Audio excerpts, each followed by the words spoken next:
I upgraded our family to first class using your 500,000 travel miles. You can fly economy. My brother texted from the airport lounge. Mom, he has a week back. Be a good brother. I said nothing. I called the airline, reported my frequent flyer, card is stolen, and voided every single ticket.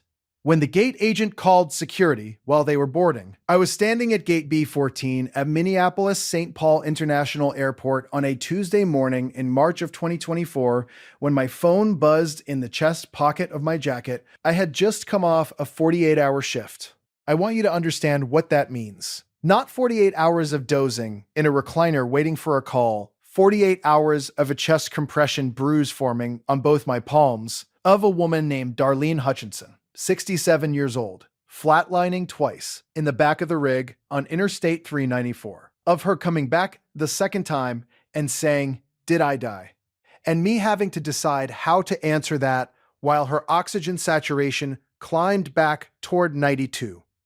48 hours of one cardiac event, 2 overdoses, a construction worker named Felix Ramos with a rebar through his left thigh, and a 4-year-old boy I will not describe further because some things you carry without saying out loud. I had showered at the station. I had driven 40 minutes in my 2017 Honda CR-V with 212,000 miles on it to the airport. I had parked in the long-term lot, walked the shuttle bus to the terminal, and I was standing at gate B14 with a boarding pass in my hand for a seat in row 22, the middle seat between 2 strangers. I was exhausted in the way that lives below tiredness, in the way that settles into the back of your neck and stays there. My gate was not yet open.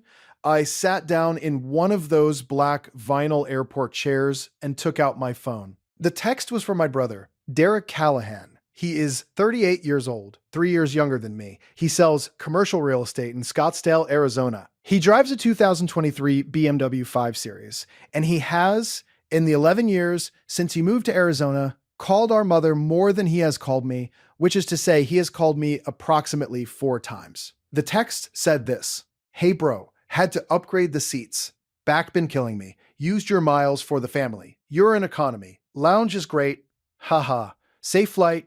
I read it twice." I want to be precise about the miles because the miles are the whole point. I had accumulated 514,000 frequent flyer miles on Delta Airlines over 6 years of working medical transport contracts that required me to fly standby on my own time to cover shifts in Duluth, in Rochester, in Bismarck, North Dakota, in Fargo, in places where the local EMS services were understaffed and called our agency, and our agency called me, because I was the one who always said yes. 6 years of middle seats and 5 a.m. departures, and eating whatever was left in the terminal at 9:30 at night. 514,000 miles that I had been saving for one specific purpose. My daughter, Marisol Callahan, was turning 8 years old in June of 2024. I had promised her a trip to see my mother in Tampa, Florida. And I had promised her specifically that we would sit up front, that she would get the warm nuts and the little bottle of water and the seat that laid flat. She had seen a video about it on YouTube, and she had told me about it for 3 weeks straight. "Dad, you get warm nuts." That is what she said.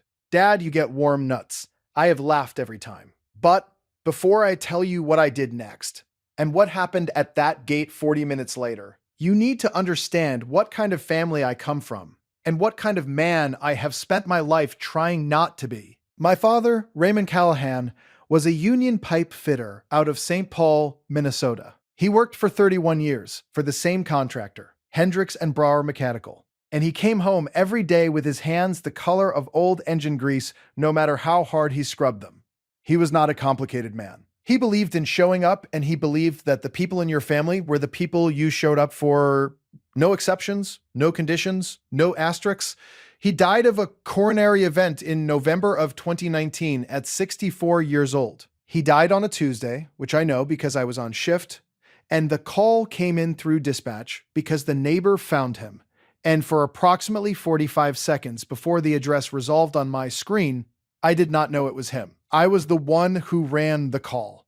I have never told anyone that.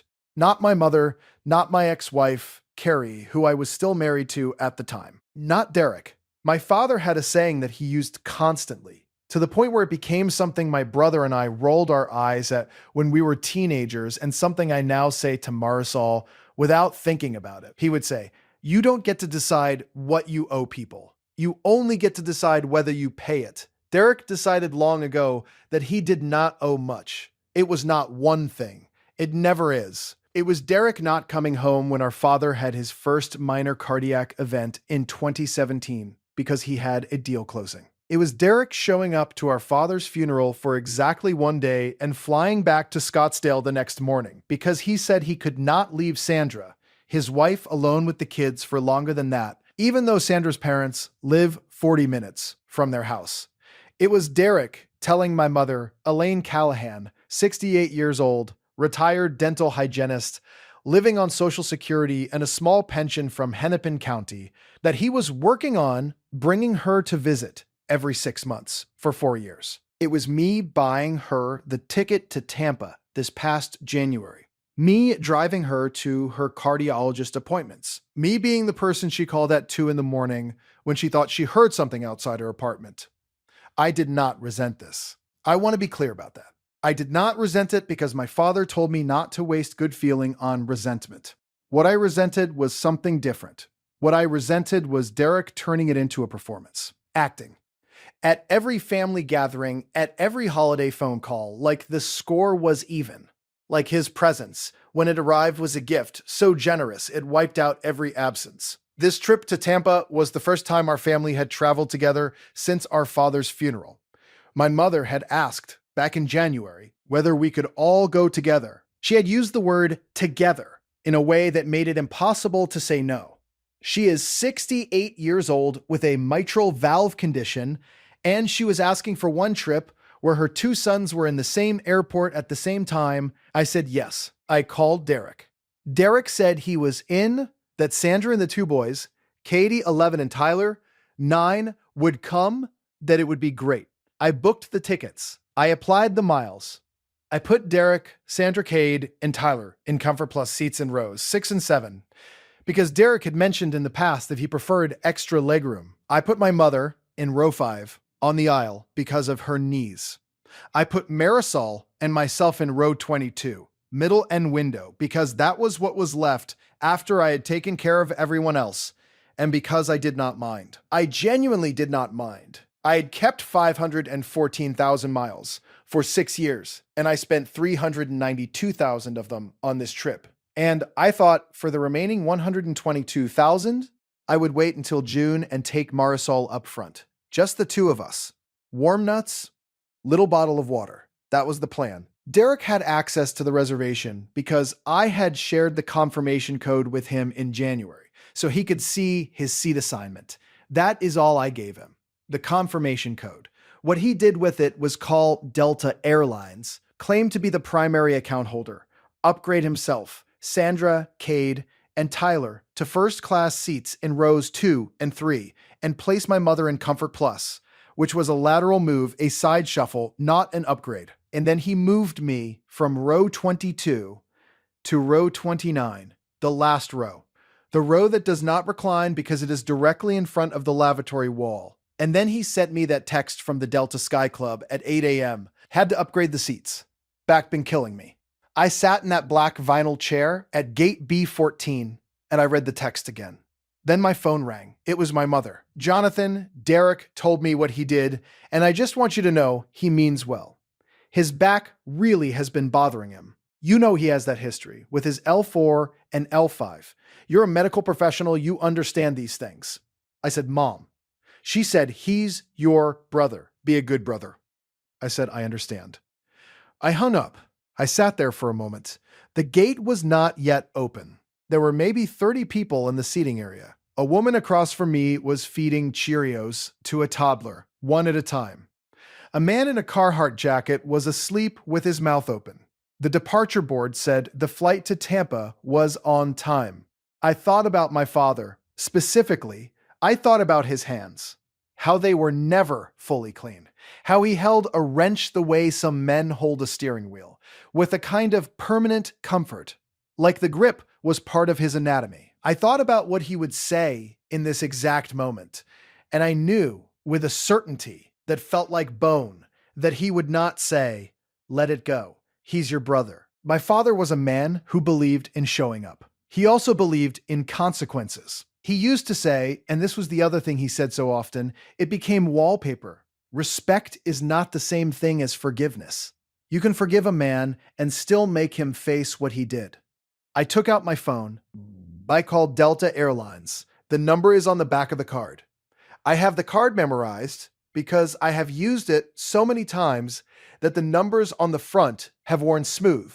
A representative named Brianna answered. I know her name because I wrote it down. I said, I need to report my frequent flyer account as compromised. Someone accessed it without my authorization and made changes to a reservation.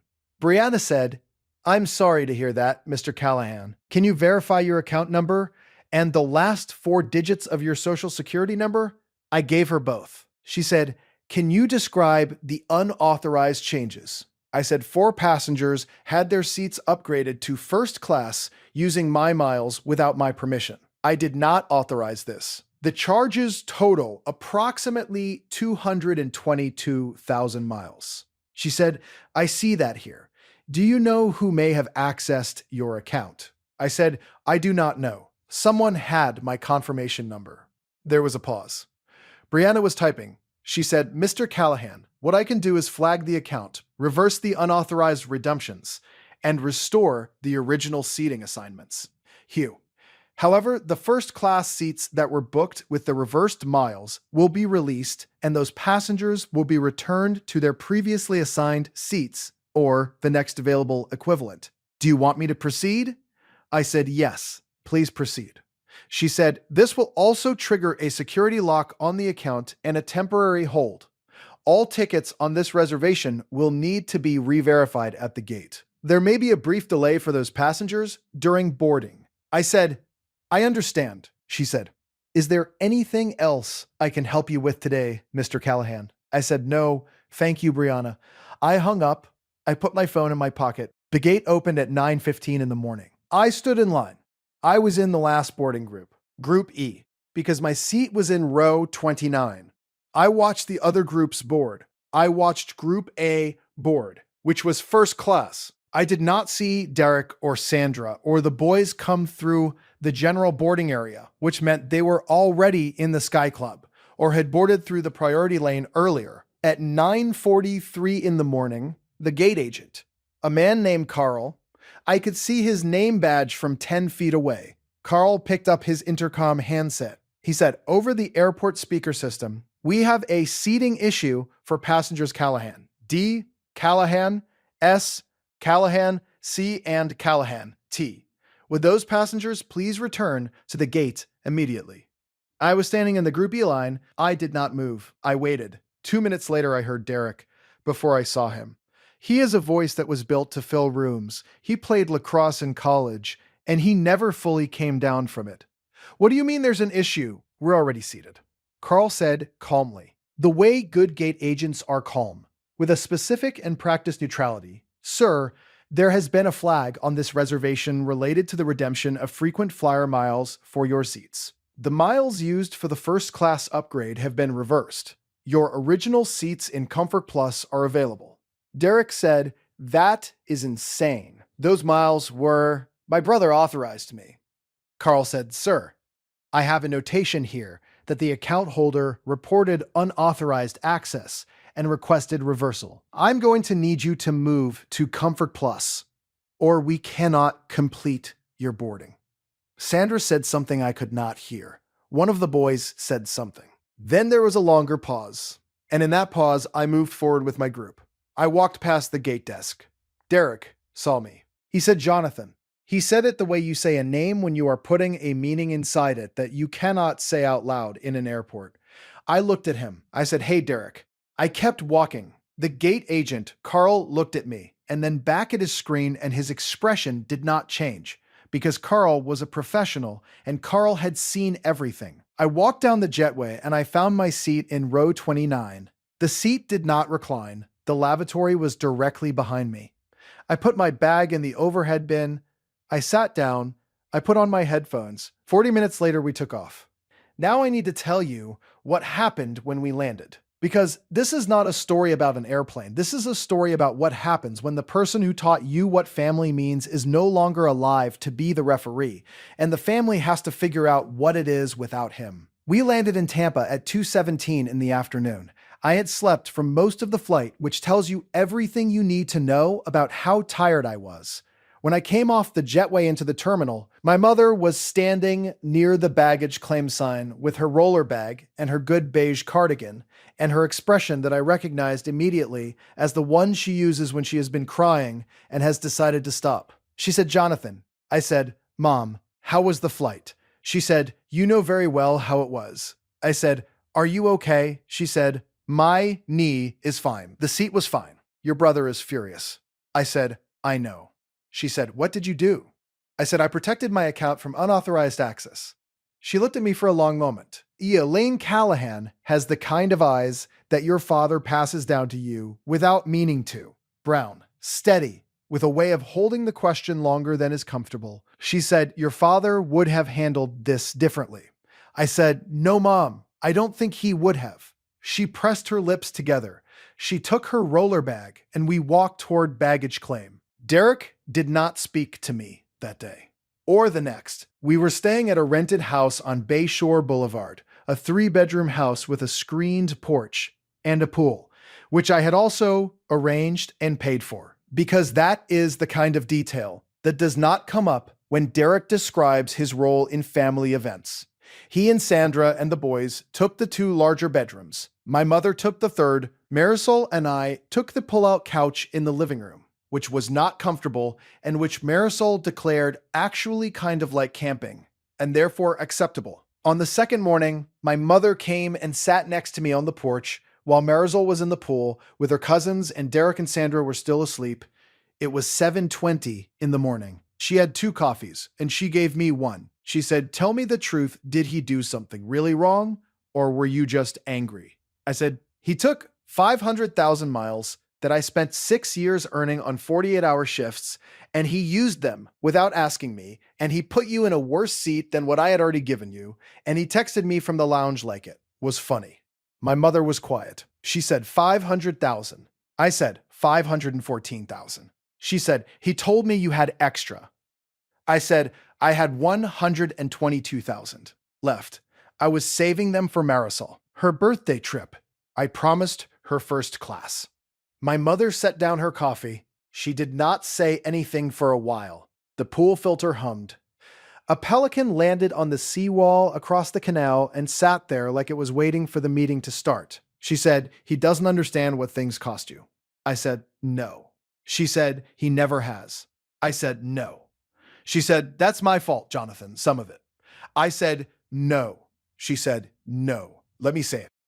I let him believe you were the steady one who didn't need anything. That's not fairness. That's just laziness dressed up like trust." I drank my coffee. The pelican lifted off and disappeared over the rooftops. I said, "Dad used to say you don't get to decide what you owe. You only get to decide whether you pay it." She said, "I know. I heard him say it 800 times. She paused. I think he was talking about himself as much as anything. I said, "I know. Me too." On the 4th day of the trip, Derek knocked on the door of the screened porch where I was reading. He came in and sat down in the wicker chair across from me. He was wearing a Scottsdale Athletic Club t-shirt, and he looked, for the first time in possibly a decade, like he was not sure what to say. He said, "Sandra thinks I should apologize." I said, "What do you think?" He said, I thought you wouldn't care. You're always the guy who doesn't care about stuff like that." I said, "What stuff?" He said, "Comfort, the good seat, whatever." I said, "Derek, I spent 6 years flying standby to Bismarck, North Dakota at 4 in the morning on my days off to cover EMS shifts because they needed a paramedic, and I was the one who said yes. Every time I got on a plane, the miles clicked up. I was saving them. I wasn't saving them because I don't care about comfort. I was saving them for one thing." He said, "What thing?" I said, "Marisol, birthday trip, first class." I told her she'd get warm nuts.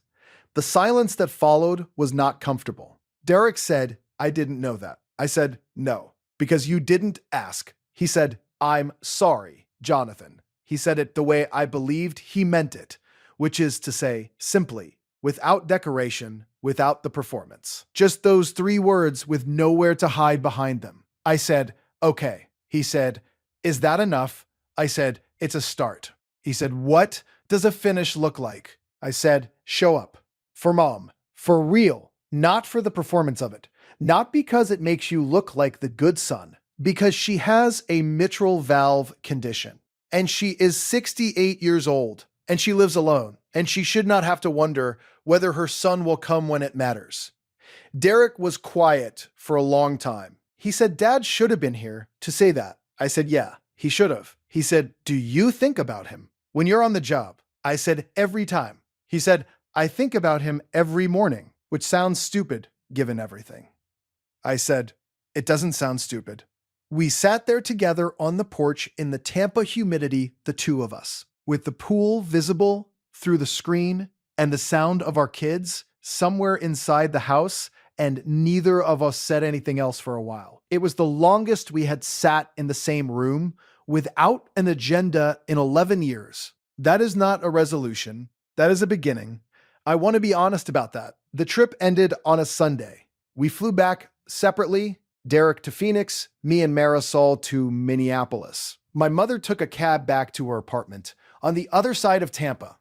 Before I went through security, she hugged me for longer than usual. She is small, my mother, shorter than she used to be, and she smelled like the same lavender soap she has used since I was 9 years old. She held on, and then she said quietly, into my shoulder, "I see you, Jonathan. I always see you." I should have said it more. I did not say anything. I held on for another second. Then I let go, because the line was moving. It is now July of 2024. Marzel's birthday is the 14th. We fly out of Minneapolis on the morning of the 12th. I called Delta 3 weeks ago and redeemed 122,000 miles. Row 2, window, and middle. Both of us. I have not told her about the warm nuts. I am going to let it be a surprise. In the mornings now, before my shift, I sit at my kitchen table with a cup of coffee and I think about what it costs to show up. Not the dollars, not the miles. The actual cost, the thing that gets paid in hours and presence and choices made at 4 a.m. when no one is watching and there is no performance to give. My father paid it every day for 31 years and never once asked to be credited. I used to think that was just who he was. Now I think it was a choice he made so quietly that it became who he was. There is a difference. The choice is the part you can inherit. On my refrigerator, there is a drawing Marisol made of an airplane. She drew 2 figures in the front row, one tall and one short. She labeled the short one me and the tall one, Dad. Under the airplane she wrote, in green crayon, "First class is the best class." I look at it every morning. I think about a man with permanently stained hands who flew exactly once in his life to see his own father in Galveston, Texas, in 1980 in a middle seat in row 31, and who never once said it wasn't enough. It was not about the seat. It was never about the seat. It was about whether you believed you were worth the front row. And whether, when someone tried to tell you otherwise, by sliding your name to the back without asking, you knew clearly enough who you were to pick up the phone and say, "That is mine and I did not give it to you." My brother did not give me that clarity. Strangely, he did. Not by apologizing, though that mattered. By proving, in one casual Tuesday morning text from a Sky Club he did not earn, that the thing I had always half believed was true. That nobody was going to save your seat for you. That you had to hold it yourself. My father knew that. He just held it so quietly that I almost missed the lesson.